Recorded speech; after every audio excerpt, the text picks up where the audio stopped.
Salut, salam, shalom mes amis.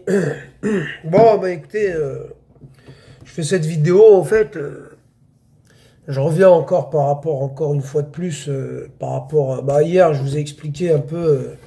Je demandais à Mamar de m'expliquer un peu comment ça se fait qu'il fait pas la différence entre prophète et messager.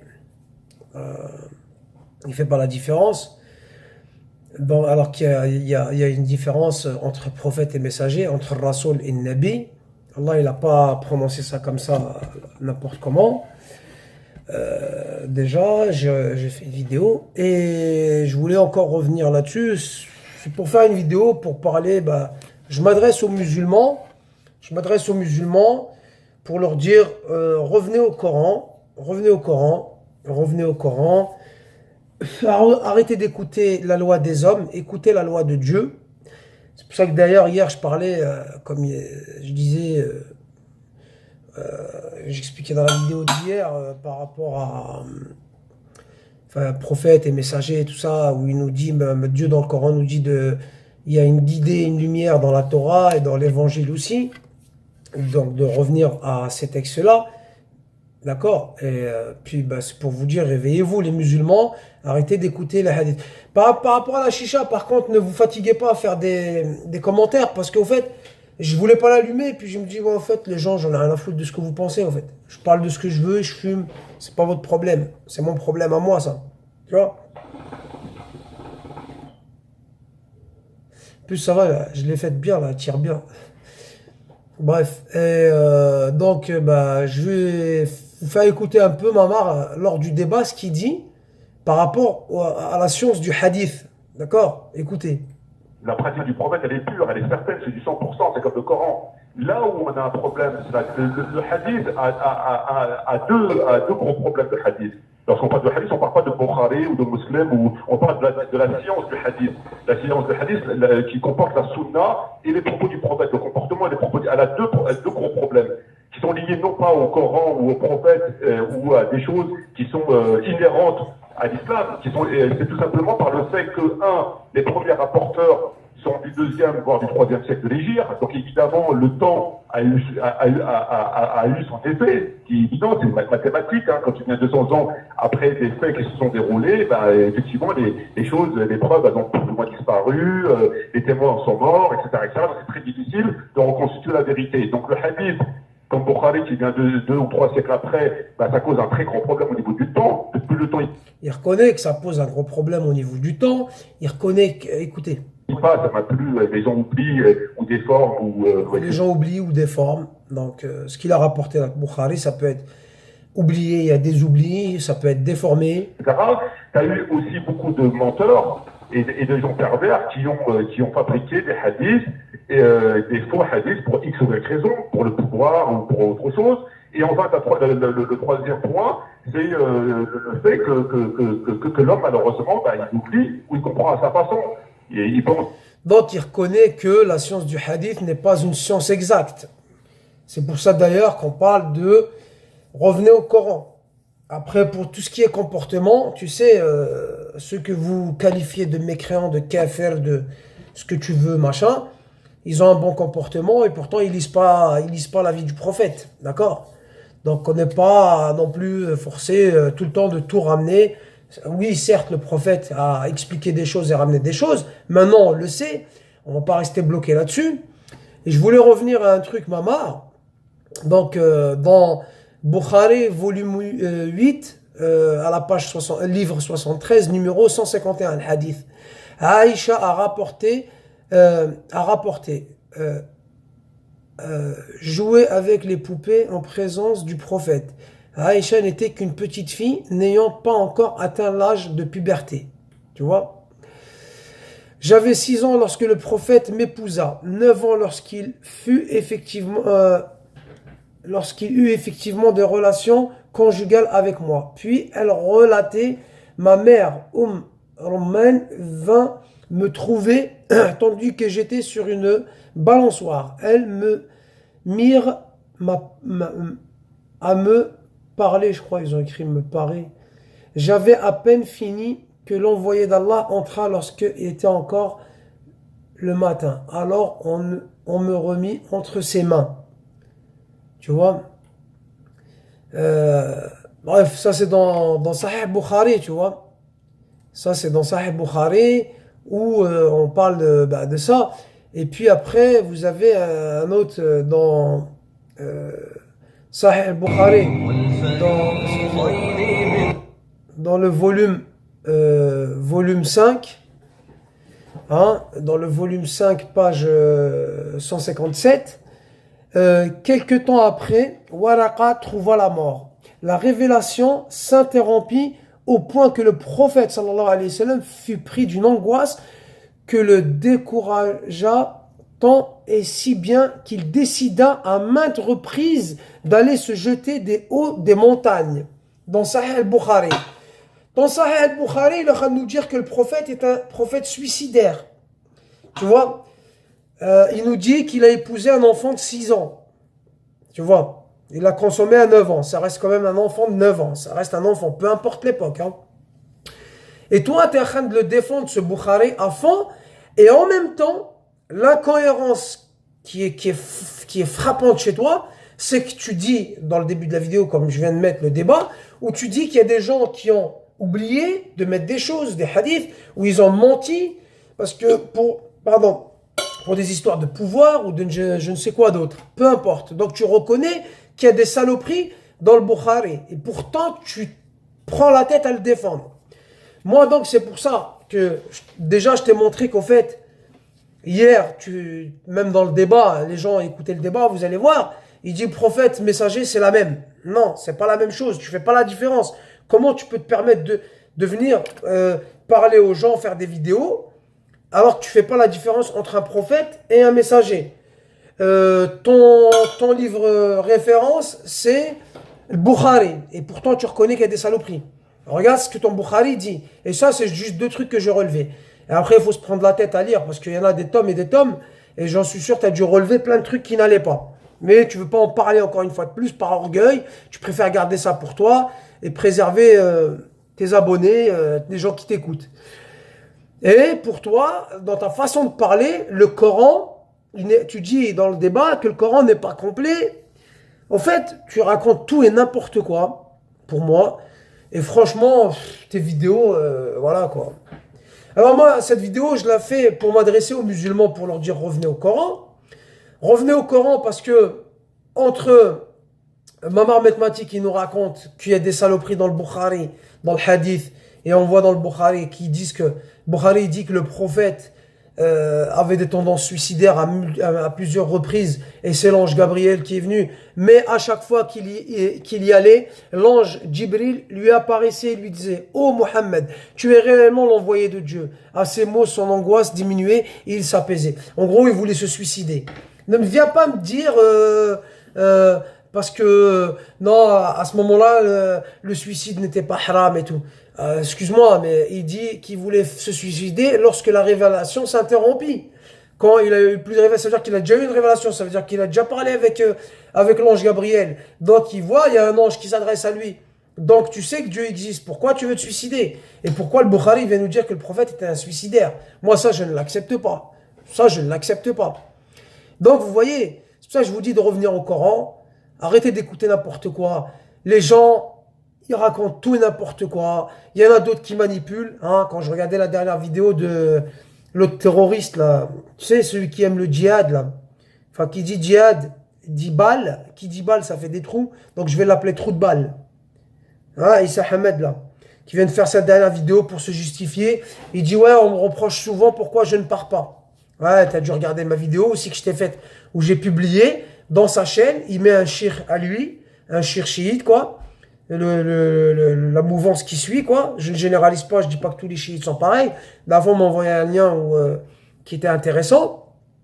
Et bref, moi je m'attaque pas à tous les chiites, revenez pas me casser les oreilles sur ça, je m'en fous. Moi, juste, voilà, moi, comme je parle de Aïssa Hamed, je vais parler aussi de Rachid Abou Dahdah.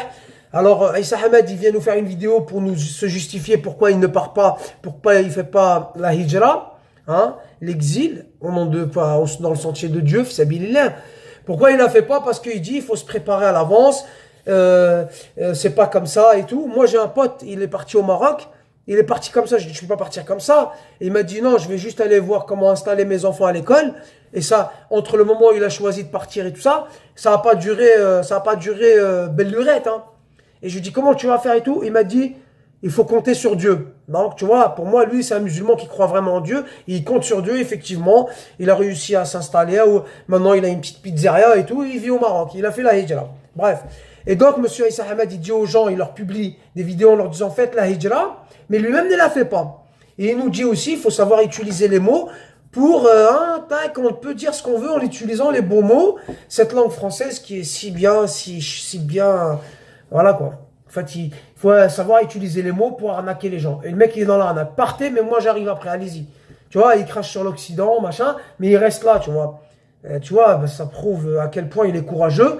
Et la manipulation encore. Pourquoi la manipulation? La manipulation parce qu'il insulte les gens de Harki. C'est-à-dire que ceux qui pensent, ouais, moi je préfère rester en France, j'en ai la foutre ta hijra et machin, qui sont pas d'accord avec ce qu'ils racontent, eh ben, t'es un Harki. Automatiquement, tu vas dire, oh merde, je suis un vendu, je suis un traître. Qu'est-ce que je fais là? Je suis du côté de l'Occident. Toujours cette culpabilité. Et maintenant, vous avez aussi la folie. Je parle pas, pour vous prouver que je parle pas que des chiites. Rachid Abou Dahdah, là, qui vient, je suis tombé sur une vidéo, j'étais mort de rire. Il part dans le désert, il boit de la pisse de chameau, le mec, pour guérir des histoires d'estomac, problème de ventre. Alors qu'il y a du, je sais pas, du Malox, pour ça. Non, lui, monsieur, il va boire de la pisse de chameau. Mais excuse-moi, la pisse, c'est pas une najasa, c'est pas une impureté, ça annule les ablutions et tout. Comment tu peux la boire, la pisse de chameau? Mais qu'est-ce que tu racontes? Vous voyez, les gens, ils sont, chacun est dans sa secte, chacun est dans sa folie. Alors, un qui nous dit, il faut boire la pisse de chameau pour guérir. L'autre, le sunnite. L'autre, le chiite, qui vient te dire, partez, machin, éclatez-vous les week-ends quand votre femme vous met la pression. C'est-à-dire que si la moindre prise de tête est en pression, tous les week-ends, je vais me marier avec une meuf pour vendredi soir jusqu'à dimanche matin. Et ciao, on va à l'hôtel, on s'éclate. Et il le dit, je n'hésitais pas l'ombre d'une seconde. Mais c'est incroyable. C'est incroyable. Et on a monsieur Mamar Metmati qui nous dit qu'il y a des trucs rapportés qui sont faux, des faux hadiths, des menteurs, machin, un truc, dans le Bukhari, dans les autres livres, quoi, de la Sunna et des hadiths. Et il vient nous dire, mais quand même, c'est ce livre qu'il faut écouter. Hop, hop, c'est limite le Coran, il veut même pas entendre parler, quoi. Arrêtez avec ça. Hadith, au fait, tu ne réfléchis pas de toi-même, Mamar. Tu ne réfléchis pas de toi-même. Tu ne vas pas lire le Coran pour essayer de le comprendre. Comme il a dit Allah, méditer. Ce Coran, il est là, méditer là-dessus. Le lire et le méditer, c'est-à-dire essayer de le comprendre à ta façon. Le lire toi et essayer de le comprendre. Arrête de nous répéter du par cœur, de Bukhari. Et en même temps, la folie des gens, c'est que il y a des hadiths qui sont faux, il y a des menteurs qui ont introduit des faux hadiths, machin, mais c'est pas grave, on écoute Bukhari quand même, qui nous dit que le prophète est un suicidaire, qui nous dit que le prophète est un pédophile pervers. Et après, quand les gens ils dessinent un prophète comme Charlie Hebdo avec une bombe sur le turban, ils parlent de ce prophète-là. Ce prophète-là, est-ce que vous êtes en train de véhiculer l'image que vous êtes en train de donner de notre cher prophète? Voilà, vous le salissez, après vous criez, ouais, pourquoi ils salissent? Mais c'est vous, c'est nous les premiers. C'est nous les premiers. Demain, si Charlie Hebdo, il me dessine le prophète au bord d'une falaise avec un parachute pour se foutre de sa gueule, ben je dirais c'est dans le Bukhari. Ils ont juste imagé le truc. C'est vous, c'est nous. Donc, arrêtez votre incohérence. Je regarde rapidement hier, j'ai même pas regardé ta vidéo jusqu'au bout parce que tes vidéos, j'en ai plus cassé, franchement, parce que c'est débile,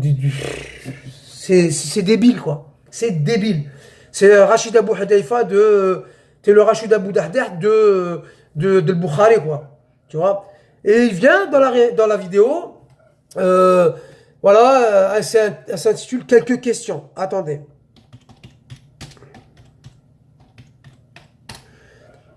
Elle s'intitule Quelques questions.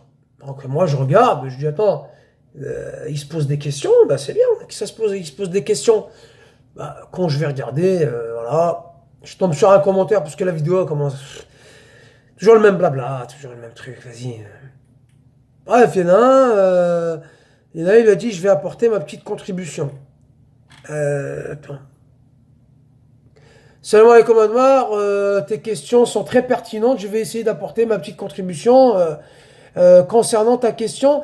Qu'est-ce qui peut pousser Abu Bakr et Omar ibn al-Khattab radiyallahu anhu, à usurper le pouvoir à Ali radiyallahu anhu? Je pense que personne d'entre nous n'est en mesure de répondre à cette question avec des preuves claires. On se peut répondre qu'avec des suppositions et des si. Cela dit, moi, je peux poser la question d'une autre manière, à savoir qu'est-ce que justifie l'absence de Omar ibn Khattab et Abu Bakr au moment où on lavait le corps du prophète Mohammed. Vous voyez, moi, je comprends pas comment en 2017, on peut se poser ces questions sur des gens qui ne sont plus de ce monde, d'accord? Moi, à Mamar, la question que je me pose, c'est pourquoi il n'y a pas de musulmans dans l'espace avec les astronautes russes, européens? Pourquoi il n'y a pas de musulmans dans l'espace, hein? Pourquoi il n'y a pas de musulmans à la NASA? Pourquoi il n'y a pas de musulmans qui font plein d'autres recherches sur le cancer? Que c'est débile, c'est d'une débilité, mais c'est incroyable. Ça devient du n'importe nawak, du n'importe quoi. Voilà, du par cœur. Hadith, prophète a dit, Abu machin a dit, Abu l'autre a dit, Muslim a dit, machin il a dit, l'imam machin il a dit, il a dit. Et c'est quand on dit, nous on n'a pas le droit de dire ou quoi? Prends le Coran, maman. 20 ans de lecture, tu aurais dû la passer à lire le Coran, essayer de le comprendre. Des fois, c'est évident et clair. Tu essaies de comprendre, parce que tu n'as pas de bon sens. Tu fais que de répéter du par cœur. Et donc, je dis aux musulmans, posez-vous les bonnes questions. Revenez au Coran, lisez la Torah, il y a des enseignements dedans. Lisez l'évangile, comme Dieu le dit dans le Coran. Mais tellement que vous êtes aveuglés par la religion du hadith, ils ne vous en parlent pas de ça. Ils ne vous en parlent pas. Tu vois? Voilà, et il vient carrément dire, ouais, ben, il est arrivé 600 ans, 6 siècles avant le prophète, donc c'est encore pire qu'Al-Bukhari, il continue à le défendre. Arrête, Mamar, au bout d'un moment, arrêtez. Les Issa Hamed, là, casse-toi, dégage, bouge. Arrête de nous faire chier avec tes histoires. Hypocrite que tu parles. Le mec, il vient pour se défendre, pour se justifier, il dit, ouais, il y a des gens qui ont essayé de partir, mais on les empêche. Il parle de Tunisiens, là, avec qui, il y a quelques années, là, on avait enlevé ses enfants, parce qu'il le soupçonnait qu'il allait partir en Syrie. Alors quand les gens ils partent en Syrie et que c'est pas contrôlé, vous faites des reproches au gouvernement français de pas contrôler les passages en Syrie. Et quand les gens ils font une enquête sur quelqu'un et ils le soupçonnent, ils lui retirent ses enfants le temps de mener l'enquête parce qu'ils trouvent que c'est voilà. Et ben non, il faut voilà, regardez, il voulait partir, mais au bout d'un mois ils lui ont rendu ses gamins après enquête. Mais c'est comme ça. Donc voilà, tu nous cites un cas et après il nous parle de qui? Issa Ahmed. Comme il a dit, quand une fois de plus, je vais vous parler d'Ahmed Moualek, hein. Parce que je vois que ça les exaspère, ils m'ont insulté. Il m'a dit, t'as qu'à lui faire une fellation, je sais pas quoi. Bref, je vous emmerde, j'en ai rien à foutre. Au moins, il a du bon sens. T'apprends des choses. T'essayes de... Tu dis, putain, ouais, c'est vrai que, ouais, faut penser à ça. Pourquoi on n'y pense pas? Parce qu'on a du par cœur. Donc, il parle de qui? Hein, Issa Ahmed, il cite qui? Comme exemple? C'est Kémy Seba, là. Kémy Seba, le Malcolm X de ces dames.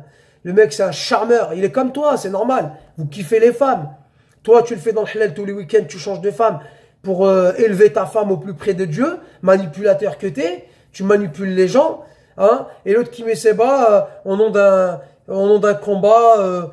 Et tu dis, ouais, ils l'ont renvoyé. Voilà encore le complotisme. Hein. Quand la France a appelé son pays, lui on dit renvoie-le ici. Qu'est-ce qu'ils ont à foutre? Au contraire, qu'ils se débarrassent de lui. Mais quand il arrive en Afrique, il est venu encore avec sa flûte là. Les Illuminati, les francs-maçons, blablabla. Ils ont dit ouais, vas-y, allez, barre-toi. Allez, barre-toi là, d'autres soucis, nous. Allez, casse-toi de là, là. Allez, va en France régler tes problèmes là-bas, là. Ben, c'est tout. Tu viens, ouais, ils l'ont pas laissé. Le mec, il est rentré 2 semaines en prison, c'est bon. Mettez-le 6 mois en prison, on va voir s'il va continuer à l'ouvrir, son clapet à lui, là. Tu racontes n'importe quoi. Qu'est-ce que tu racontes qui met ses bas à l'Hijra, s'il te plaît? C'est pas un exemple, tu racontes. T'es un manipulateur, vous êtes des charmeurs, vous voulez charmer les femmes. T'es là avec tes cheveux tout gras, tout crade, là où. Soigne-les un peu, mais il y a des soins. Les Occidentaux, ils ont fait des shampoings pour soigner les cheveux. Le prophète, sallallahu alayhi wa sallam, il te l'a dit. C'est un droit de prendre soin de ses cheveux. T'es là, t'es avec tes cheveux en pétard, là, on dirait une folle. habillé comme Raël, là, sur ta chaîne Fadak TV, là, en train de raconter tout et n'importe quoi, esclavagiser la femme pour la rapprocher de Dieu. Ouais, le hijra, le problème occidental. Tu parles de hijra, t'es même pas capable de partir depuis des années. Depuis des années, tu parles de la décolonisation. Bah, décolonise-toi déjà là-bas, dégage où tu veux, mais arrête, reste pas là. Arrêtez d'écouter les gens. Les gens, ils vous manipulent. Les frères, je vous jure, je m'adresse aux musulmans. Ils vous maintiennent dans la religion du hadith pour pas que vous avanciez. Ils veulent pas qu'on avance. Ils veulent pas qu'on réfléchisse qu'on avance. Les autres religions, ils ont réfléchi. Ils ont essayé de comprendre. Ils avancent. Ils sont loin. Ils guérissent. Ils guérissent l'aveugle. Ils font repousser. Ils plantent de l'implantation de cheveux. Machin. Ils sont loin. Des opérations de dingue. La dernière fois, je regardais la chirurgie faciale pour les bébés. Le mec, il avait un bec comme ça. Il était ouvert. De naissance et tout, le gamin il lui a redonné sa face, tellement qu'ils sont forts dans la technologie, dans la médecine. Toi, tu me parles encore de comment se laver les fesses de la main droite ou de la main gauche. Ouais, on nous maintient dans un islam, tu vois, de fantasmes, tu vois, les mille et une nuits, les babouches, les djellabas. Mais tu peux être un bon musulman en costard cravate. Qu'est-ce que tu m'emmerdes, moi, avec ta fausse sunna de balle. Faut laisser la beubare qui frise, qamis, pantalon qui arrive à la cheville. Mais on s'en fout si ton cœur il est sale de tes habits. Le prophète il a demandé autre chose. Il avait un autre truc puré. Allah il nous parle du savoir, d'aller chercher le savoir, d'apprendre. Voilà, toujours dans la débilité. Et ils veulent qu'on voit. On dirait qu'ils ont peur de la fin du monde. Parce qu'ils disent, ouais, le prophète dans le hadith il a dit, quand il arrivera un temps, on voyagera rapidement, les avions, tout ça. C'est la fin du monde, elle s'approche et tout. Et on dirait qu'ils veulent recul. On va vesquer la fin du monde. Mais arrêtez. La fin du monde, c'est tous les jours. À chaque fois qu'on décède, à chaque fois qu'on meurt, c'est une fin du monde pour moi. C'est déjà une fin. Il y a déjà une fin, c'est tout. Arrêtez de rendre les gens débiles avec vos conneries. Arrêtez avec vos hadiths et votre sunna là. La sunna, je veux bien que le prophète m'a apporté comment prier, comment jeûner le ramadan, comment machin. Ok, il n'y a pas de problème. Mais il y a d'autres trucs, c'est bon, passez à autre chose. Vous ramenez tout le temps tout au prophète, tout le temps tout à Abu Huraira, tout le temps tout à Bukhari. C'est incroyable cette connerie. Voilà, on est ce qu'on est devenu. L'Algérie, elle n'est même pas capable de fabriquer une aiguille. Une aiguille à coudre, elle ne la fabrique pas. Une aiguille à coudre. Elle ne sait pas la fabriquer, elle importe tout. Les pays arabo-musulmans, ils fabriquent rien. Ils importent tout. Ils achètent tout à l'Occident. Tellement qu'on est resté dans la débilité du hadith, là. Voilà, pour rester toujours en arrière. Vis encore avec des babouches et des djellabas. C'est bon, les gars, arrêtez vos conneries. Les frères, je m'adresse aux frères, aux musulmans. Et non musulmans, vous pouvez m'écouter, ça me dérange pas. Mais je m'adresse aux musulmans qui sont tenus en otage, qui sont enchaînés avec cette religion du hadith, qu'on n'arrive même plus à ouvrir le Coran. Et quand il y a des trucs de Coran, ben on les rejette, on les accepte pas parce que ça nous paraît pas très crédible par rapport à qui? À Bukhari. Mais maman, arrête. Mais arrête au bout d'un moment, frérot. Je sais pas, arrête. Tu reconnais des choses, tu reconnais qu'il y a des trucs qui ne vont pas. Tu continues à raconter, à faire du par cœur. Les 20 ans, tu aurais dû les faire à lire le Coran, frère. Le Coran, la parole d'Allah. Je m'en fous de Bukhari, moi. Au bout d'un moment, limite, peut-être que c'est un homme bien, j'ai limite envie de lui cracher dessus tellement vous rendez ouf avec votre Bukhari, là. C'est incroyable, cette connerie, wallah.